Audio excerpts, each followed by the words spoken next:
আসসালামু আলাইকুম ওয়া রাহমাতুল্লাহ।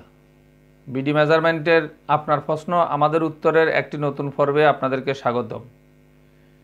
এই বিভাগে আমরা আপনাদের জায়গা জমি সংক্রান্ত যে কোনো প্রশ্নের উত্তর দেওয়ার চেষ্টা করি। আপনারা আপনাদের ভূমি সংক্রান্ত যে কোনো প্রশ্ন আমাদেরকে করতে পারেন। এই জন্য যিনি প্রশ্ন করবেন ওনার নাম ঠিকানা জেলা সহকারে উল্লেখ করলে খুব ভালো হয়। আজকে আমার সামনে প্রথম যে প্রশ্নটা আছে, প্রশ্ন করেছেন মোর্শেদা বেগম সালমা। আপনি জানতে চেয়েছেন 2 একর 26 থেকে 8 আনা আসলো, আর 8 আনা কোন খতিয়ানে গেছে কি করে বুঝবো? অনেক সময় সৎভাইরা পিতার জমি লুকিয়ে অন্য মানুষের খতিয়ানে রাখে।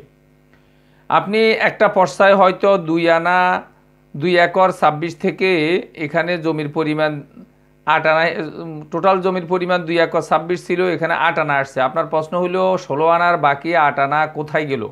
বাকি 8 আনা অন্য কোনো পর্সায় আছে। এখন আপনার প্রশ্ন হলো আপনি কোন পর্সায় আছে এটা কিভাবে বুঝবেন? এটা আপনি খুব সহজে বুঝতে পারবেন। নিশ্চয় আপনার এই 2 একর 26 শতাংশ জমি যেই কোনো একটা দাগে, একটা দাগ হোক, 3টা দাগ হোক, 5টা দাগ হোক, যেই কোনো একটা দাগে অবস্থিত। এই দাগের এই সম্পত্তিটা এই পর্সায় আসছে।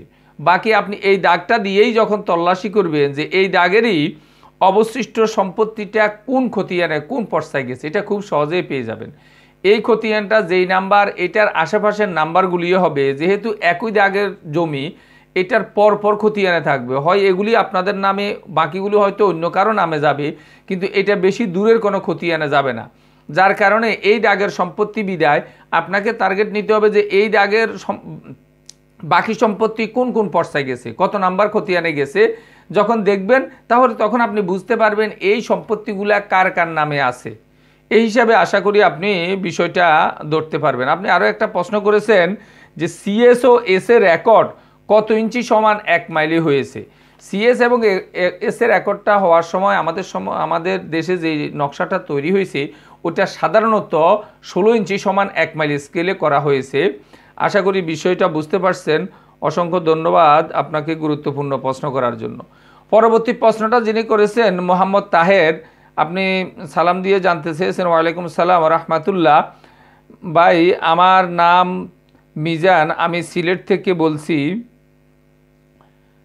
আমার একটি প্রশ্ন হলো, সরকারি বিশ্ব রোডের পাশে জমির পরিমাণ ম্যাপ আকারে রোডে যে পরিমাণ জায়গা সেই পরিমাণ বাদ দেওয়ার পরও কি সরকার অ্যাকোয়ার করতে পারে কি না, এই ব্যাপারে আপনি জানতে চেয়েছেন। অর্থাৎ আপনার মেইন প্রশ্নটা পড়ে আমি বুঝতে পারছি সরকারি যে হাইওয়েগুলো, যে বিশ্ব রোডগুলো আছে, এই রোডগুলা নকশায় যতটুকু আছে ততটুকু ছাড়ার পরেও আপনি আরও দেখা গেছে যে সরকার অ্যাকোয়ার করে নিতে পারে কিনা। আসলে অ্যাকোয়ার করার বিষয়টা হলো এটা সম্পূর্ণ সরকারের এখতিয়ার। সারা দেশের জমির মূল মালিক কিন্তু সরকার।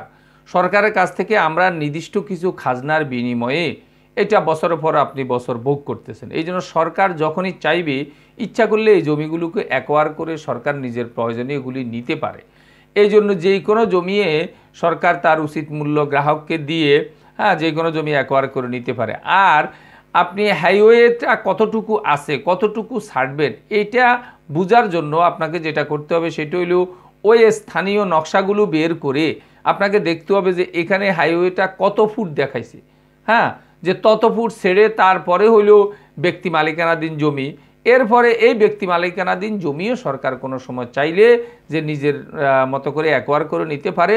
তবে যখন নেবে তখন যার জমি তাদেরকে উপযুক্ত এরকম মূল্য দিবে, যেটার বিভিন্ন এলাকা বিভিন্ন রেট হিসাবে ওইটা সরকার নির্ধারণ করবে। আবার ভবন থাকলে এক অবস্থা, ভবন না থাকলে এক অবস্থা, বিভিন্ন জমির বিভিন্ন রেট আছে, ওইটা ওই অনুপাতে নির্ধারিত হবে।